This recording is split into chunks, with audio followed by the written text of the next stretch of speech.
Loop parallelization, we distinguish between two main cases, namely either outer loop or inner loop parallelization. Outer loop parallelization, obviously running the outermost loop in parallel, is more difficult than inner loop parallelization.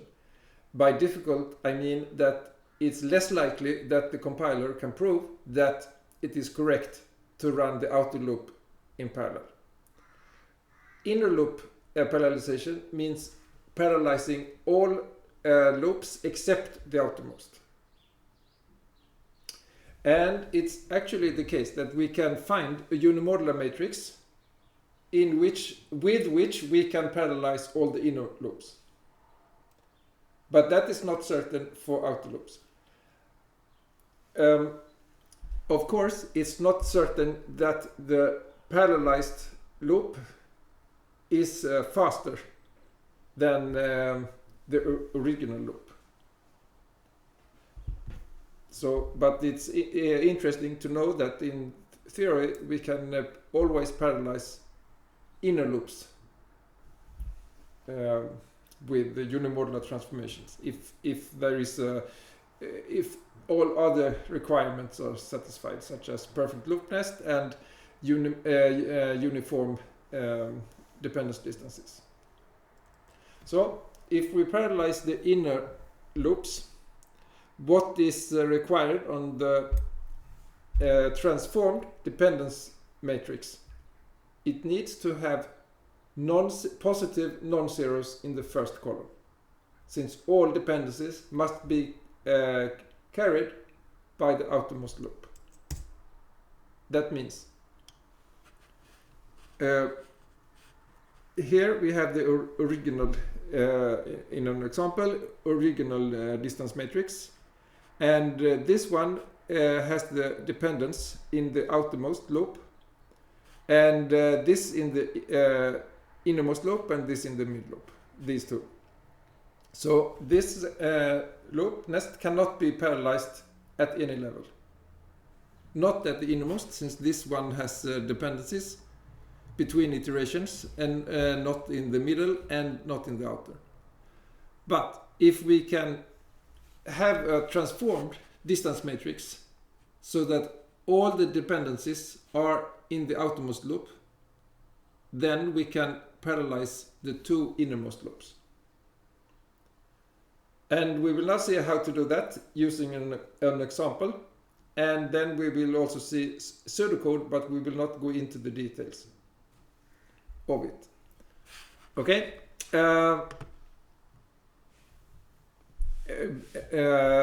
The idea is sufficiently understood using this example. Okay, it's quite trivial actually. So we start with the distance matrix, and we want to find three elements here, and I mean select the values so that the product has positive integers in the first column. How can we do that?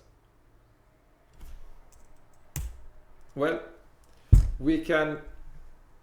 It's clear we can do it like this: that we find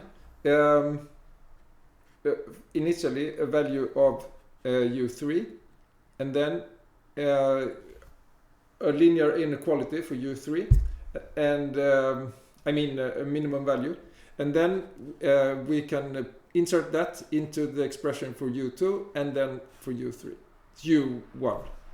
Okay, so we have this, and solve first for U3, U2, and U1.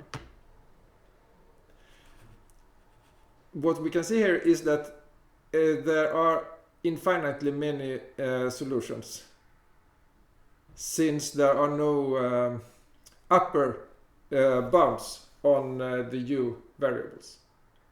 And what we will do is to select the smallest, which satisfies the inequalities.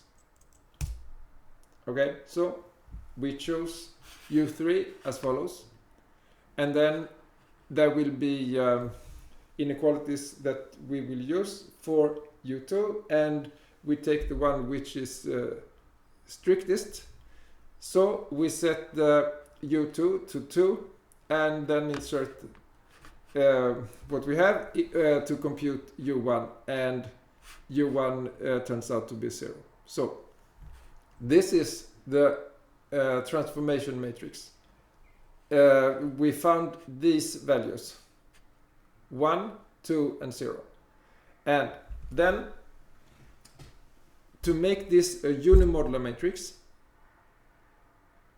while we will not go into exactly why it is the case, but what we can do is to insert an identity matrix here. We start with removing the row with the first from the bottom, the first non-zero row, and then put an identity matrix here, and then put back that row.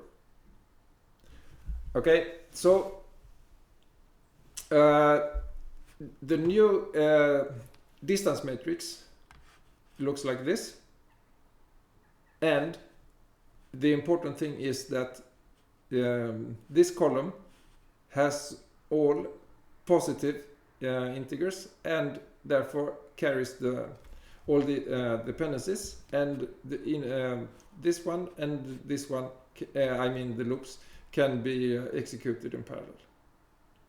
So what is it that we want to do to execute them in parallel? It could be vectorization, simmed vectorization, or it could be what we will see in the next lecture, namely software pipelining. If we don't have simmed registers, or we can combine them and use both the simmed vectorization and software pipelining.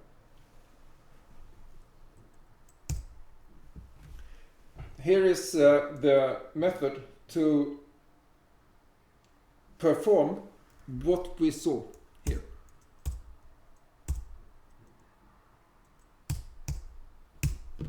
But we will not go into exactly the details, but it's not very difficult.